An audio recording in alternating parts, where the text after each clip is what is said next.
আলাইকুম ওয়া রাহমাতুল্লাহি ওয়া বারাকাতুহু।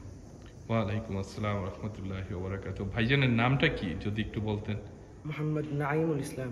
মাশাআল্লাহ, মাশাআল্লাহ, খুবই সুন্দর নাম, মাশাআল্লাহ, আলহামদুলিল্লাহ। আপনি এখানে এই মাদ্রাসায় পড়ালেখা করছেন? জি, আপনি এখান থেকে কি পড়ছেন? এখানে হেফজ শেষ করছি। হেফজ শেষ করছেন, জি। মানে আপনি একজন হাফেজ এখন? জি, আলহামদুলিল্লাহ, আলহামদুলিল্লাহ, মাশাআল্লাহ, খুবই ভালো লাগলো শুনে। আপনি এখন খতম তারাবি পড়ান? এখন রমজান মাস। জি আলহামদুলিল্লাহ খতম তারাবি পড়ে। আপনি কোথায় খতম তারাবি পড়ান? জি এই মসজিদে। এই মসজিদেই আপনি খতম তারাবি পড়ান? জি, মারহাবা, মারহাবা, মাশাআল্লাহ, এটা তো খুবই ভালো কথা, খুবই সুসংবাদ এটা আমাদের জন্য। ঠিক আছে, আপনার বাসা কোথায় ভাইজান? আমার বাসা সুরির চরে।